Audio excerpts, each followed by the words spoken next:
OBC കാറ്റഗറിയുടെ കഴിഞ്ഞ വർഷത്തെ cut off വരുന്നത് 675 നീറ്റ് സ്കോറിനാണ് അവസാനമായിട്ടൊരു ഗവൺമെന്റ് MBBS സീറ്റ് ലഭിക്കുന്നത്. 275 റാങ്കിന് കോഴിക്കോട് മെഡിക്കൽ കോളേജിൽ MBBS സീറ്റ്, അതായത് 22,000 റാങ്കിന് ഒരു ഗവൺമെന്റ് സീറ്റ് ലഭിച്ചിട്ടുണ്ട്. നീറ്റ് സ്കോർ എന്ന് പറയുന്നത് 415 ആണ് വന്നത്. Hi everyone, this is ANJ from Race. So കഴിഞ്ഞ വർഷത്തെ അതായത് 2024 നീറ്റ് എക്സാമിന്റെ ഒരു അനാലിസിസ് ആണ് ഇന്നത്തെ വീഡിയോയിലൂടെ നമ്മൾ ചെയ്യുന്നത്.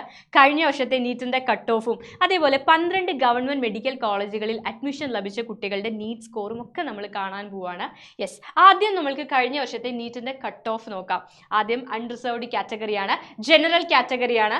യാതൊരു റിസർവേഷനും ഇല്ലാത്ത ജനറൽ കാറ്റഗറിക്ക് 162 മാർക്കായിരുന്നു കഴിഞ്ഞ വർഷത്തെ കട്ട് ഓഫ്. 162 മാർക്ക് സ്കോർ ചെയ്ത കുട്ടികൾക്ക് മാത്രമാണ് നീറ്റ് എക്സാം ക്വാളിഫൈ ചെയ്യാനായിട്ട് സാധിച്ചത്. ഓക്കെ, ജനറൽ മാത്രമല്ല EWSും ഇതേ കാറ്റഗറിയിലാണ് വരുന്നത്. 162നും 720നും ഇടയിൽ മാർക്ക് ലഭിച്ചത് ഏകദേശം 11 ലക്ഷത്തോളം കുട്ടികൾക്കാണ്. അത്രയും കുട്ടികൾ ജനറൽ കാറ്റഗറിയിൽ നീറ്റ് എക്സാം ക്വാളിഫൈ ചെയ്തിട്ടുണ്ട്. കംപ്ലീറ്റ് കുട്ടികളുടെ കാര്യമാണ്. യെസ്, അടുത്തത് OBC ആണ്. OBCയുടെ കട്ട് ഓഫ് എന്ന് പറയുന്നത് 127 ആയിരുന്നു. അപ്പൊ 127നും 161നും ഇടയിൽ മാർക്ക് ലഭിച്ച കുട്ടികളുടെ എണ്ണം ഏകദേശം 1 ലക്ഷത്തോളമാണ്. 1 ലക്ഷത്തോളം കുട്ടികൾക്ക് 162 മാർക്ക് സ്കോർ ചെയ്യാൻ സാധിച്ചില്ല. പക്ഷെ 127 വരെ സ്കോർ ചെയ്ത കുട്ടികൾ കട്ട് ഓഫിന് മുകളിൽ തന്നെയായിരുന്നു. അവർ നീറ്റ് ക്വാളിഫൈഡ് ആയിട്ടുണ്ട് OBC കാറ്റഗറി ആണെങ്കിൽ. സോ അതിനിടയിലുള്ള കുട്ടികൾ ഏകദേശം 1,876 ആണ്. Okay, next one SC category. SC കാറ്റഗറിയുടെ കട്ട് ഓഫും 127 ആണ്. 127 127ന് മുകളിലോ കിട്ടിയ കുട്ടികളൊക്കെ നീറ്റ് ക്വാളിഫൈഡ് ആണ്. ഇനി നമ്മൾ 127നും 161നും ഇടയിലുള്ള കുട്ടികളുടെ എണ്ണം നോക്കുകയാണെങ്കിൽ 34,427 പേർക്ക് 420 പേർക്ക് ഏകദേശം ഈ ഒരു മാർക്കിന്റെ ഇടയിലാണ് ലഭിച്ചിരിക്കുന്നത്. 127 to 161. ബാക്കി കുട്ടികളൊക്കെ ഇതിന് മുകളിലാണ്. യെസ്, ST കാറ്റഗറി നോക്കുകയാണെങ്കിൽ ST കാറ്റഗറിയുടെയും കട്ട് ഓഫ് 127 തന്നെയാണ്. 127നും 161നും ഇടയിൽ ലഭിച്ചത് 14,414 പേർക്കാണ്. അതിനും മുകളിൽ സ്കോർ ഉള്ളവരെ ഈ ഒരു കാറ്റഗറിയിലാണ് പെടുത്തിയിരിക്കുന്നത്. ഓക്കെ അല്ലേ, ക്ലിയർ അല്ലേ? യെസ്, അപ്പോൾ ഇത്രയുമാണ് കഴിഞ്ഞ വർഷത്തെ കുട്ടികളുടെ കണക്ക് നമ്മൾ നോക്കുകയാണെങ്കിൽ. ഇനി ഫിസിക്കലി ഹാൻഡിക്യാപ്ഡ് ആണെങ്കിൽ ഓരോ കാറ്റഗറിയിലും സെപ്പറേറ്റ് തന്നെയാണ് അവരുടെ കട്ട് ഓഫ് വരുന്നത്. ജനറൽ കാറ്റഗറി ആണെങ്കിൽ 144 ആയിരുന്നു കുട്ടികളുടെ cut off. And OBC and physically handicapped ആണെങ്കിൽ 127. ബാക്കി എല്ലാ കാറ്റഗറിക്കും 127 മാർക്ക് തന്നെയാണ് കഴിഞ്ഞ വർഷത്തെ നീറ്റ് കട്ട് ഓഫ് വന്നത്. ഓക്കെ അല്ലേ, ക്ലിയർ അല്ലേ? യെസ്, ആൻഡ് ഇനി നമ്മൾ നോക്കാൻ പോകുന്നത് കഴിഞ്ഞ വർഷം നീറ്റ് എക്സാം രജിസ്റ്റർ ചെയ്ത വിദ്യാർത്ഥികൾ അതേപോലെ നീറ്റ് എക്സാമിന് അപ്പിയർ ചെയ്ത വിദ്യാർത്ഥികളും അവരുടെ എണ്ണം ഒന്ന് നോക്കാം. കഴിഞ്ഞ വർഷം രജിസ്റ്റർ ചെയ്തത് 2024ൽ 24 ലക്ഷത്തോളം കുട്ടികളാണ് നീറ്റിന് വേണ്ടി രജിസ്റ്റർ ചെയ്തത്. ഓരോ വർഷം കഴിയും തോറും ആ ഒരു വലിയ രീതിയിലുള്ള ഇൻക്രീസ് നമുക്ക് കാണാൻ സാധിക്കും. 2019നും 20 ഒക്കെ ഏകദേശം 15 ലക്ഷം കുട്ടികൾ മാത്രമാണ് നീറ്റിന് രജിസ്റ്റർ ചെയ്തത്. ആൻഡ് തൊട്ടടുത്ത വർഷം അത് 16 ലക്ഷമായി. 2022ൽ അത് 18 ലക്ഷമായി. 2023ൽ അത് 20 lakhs ആയി. ആൻഡ് 24ൽ അത് 24 lakhs ആയി. 25 ലക്ഷത്തോളം അത്രയും അടുപ്പിച്ച് കുട്ടികൾ നീറ്റിന് രജിസ്റ്റർ ചെയ്തു. ആൻഡ് അപ്പിയർ ചെയ്ത കുട്ടികളുടെ എണ്ണം ഏകദേശം 23 ലക്ഷത്തോളമാണ്. അത്രയും കുട്ടികളാണ് നീറ്റ് എക്സാം കഴിഞ്ഞ തവണ എഴുതിയത്. ഓക്കെ അല്ലേ, ക്ലിയർ അല്ലേ? ആൻഡ് ഓരോ കാറ്റഗറി വൈസുള്ള കുട്ടികളുടെ എണ്ണം ഇവിടെ കൊടുത്തിട്ടുണ്ട്.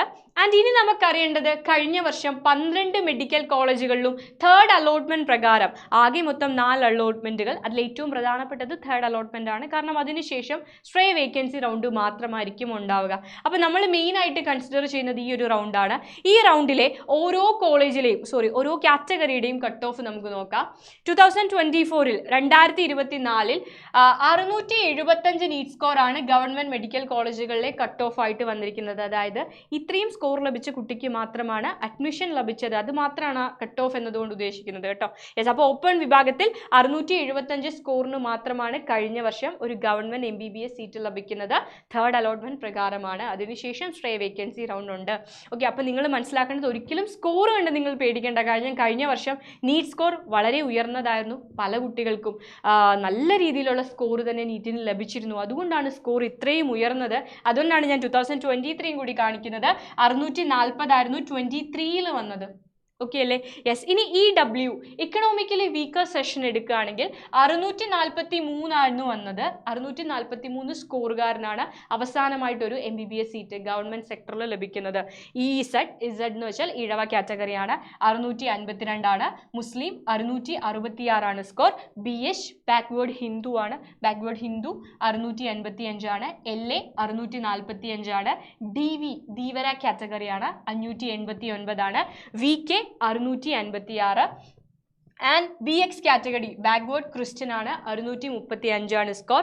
KU Kudumbi and related community ആണ് 524 ആൻഡ് KN എന്ന് പറയുന്നത് 574. KUന് 524 KN 574 വന്നിരിക്കുന്നത്.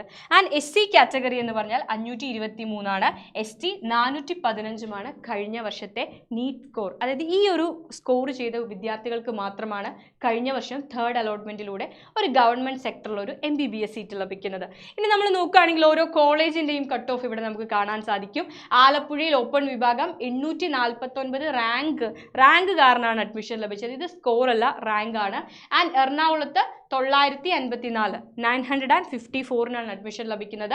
കോഴിക്കോട് 275 റാങ്കിനും, കൊല്ലത്ത് 952 റാങ്കിനും, കണ്ണൂര് 947 കോട്ടയത്ത് 618 മഞ്ചേരിയിൽ 950 തൃശ്ശൂർ 632 ആൻഡ് ട്രിവാൻഡ്രത്ത് 428 റാങ്കിനുമാണ് അവസാനമായിട്ട് അഡ്മിഷൻ ലഭിക്കുന്നത്. ഇനി നമ്മൾ സെൽഫ് ഫിനാൻസിങ് സെക്ടറിലെ റാങ്ക് പരിശോധിക്കുകയാണെങ്കിൽ അൽ അസർ മെഡിക്കൽ കോളേജ് തൊടുപുഴ ഓപ്പൺ വിഭാഗത്തിൽ 9551 റാങ്കിന് ഓപ്പൺ വിഭാഗത്തിൽ സെൽഫ് ഫിനാൻസിൽ സീറ്റ് ലഭിച്ചിട്ടുണ്ട്. And Amala institute of medical science Thrissur എടുക്കുകയാണെങ്കിൽ 2671 അഡ്മിഷൻ ലഭിച്ചത്. 8000 3000 9000 3000 ഈ ഒരു റേഞ്ചിലാണ് സെൽഫ് ഫിനാൻസിങ് സെക്ടറിൽ പല കോളേജിലായിട്ട് അഡ്മിഷൻ പ്രോസസ്സ് നടന്നത്. ഓക്കെ, അപ്പോൾ ഏകദേശം നമ്മൾ എല്ലാ കോളേജുകളുടെയും നീറ്റ് സ്കോർ കണ്ടു. നീറ്റ് സ്കോർ ഒരിക്കലും കമ്പയർ ചെയ്ത് പേടിക്കേണ്ട. ഓരോ വർഷവും എക്സാം എഴുതുന്ന കുട്ടികളുടെ സ്കോർ അനുസരിച്ച് കട്ട് ഓഫ് ചേഞ്ച് ചെയ്യും, കട്ട് ഓഫ് വേരി ചെയ്യും. കട്ട് ഓഫ് 117 വന്ന വർഷങ്ങളുണ്ട്. യെസ്, അപ്പോൾ കട്ട് ഓഫിൽ വേരിയേഷൻ ഉണ്ടാകും. ആൻഡ് ഈ കിട്ടുന്ന നീറ്റ് സ്കോറിലും വേരിയേഷൻ ഉണ്ടാകും. സോ എക്സാം എങ്ങനെയാണ്, ടഫാണോ ഈസി ആണോ, ഓവറോൾ ഉള്ള കുട്ടികളുടെ പെർഫോമൻസ് അനുസരിച്ച് ഇത് വേരി ചെയ്യും. എനിവേ നമ്മൾ കഴിഞ്ഞ വർഷത്തെ നീറ്റ് എക്സാം ഒന്ന് അനലൈസ് ചെയ്ത് നോക്കിയെന്ന് മാത്രം. എപ്പോഴും നമ്മളുടെ കൂടെയുള്ള നമ്മുടെ കൂടെ മത്സരിക്കുന്ന കുട്ടികളുടെ സ്കോറും കാര്യങ്ങളും ഒക്കെ നമ്മൾ അറിഞ്ഞിരിക്കണം. ഏതൊരു നീറ്റ് സ്കോറിലേക്കാണ് പഠിച്ച് നമ്മൾ എത്തേണ്ടത് എന്നുള്ളൊരു ബോധ്യം ഇപ്പോഴെങ്കിലും നിങ്ങളുടെ മനസ്സിലുണ്ടായിരിക്കണം. അത് നിങ്ങളുടെ മനസ്സിലൊരു മത്സര ബുദ്ധി വളർത്താൻ വേണ്ടി മാത്രമാണ്. സോ വളരെ നന്നായിട്ട് പഠിക്കുക മക്കളെ. നിങ്ങൾ ആഗ്രഹിക്കുന്ന കോളേജിൽ തന്നെ നിങ്ങൾക്ക് കിട്ടട്ടെ. അതിന് വളരെ കഠിനമായൊരു പരിശ്രമം തീർച്ചയായും നിങ്ങൾക്ക് ആവശ്യമാണ്. ആ ഒരു ഹാർഡ് വർക്കിൽ കൂടി മാത്രമേ ഈ ഒരു റാങ്കിലേക്ക്, ഈ ഒരു സ്കോറിലേക്ക് നിങ്ങൾക്ക് എത്തിച്ചേരാൻ സാധിക്കൂ. സോ എനിവേ വളരെ നന്നായിട്ട് പ്രിപ്പയർ ചെയ്യുക, വളരെ സ്ട്രാറ്റജിക് ആയിട്ട് മൂവ് ചെയ്യുക.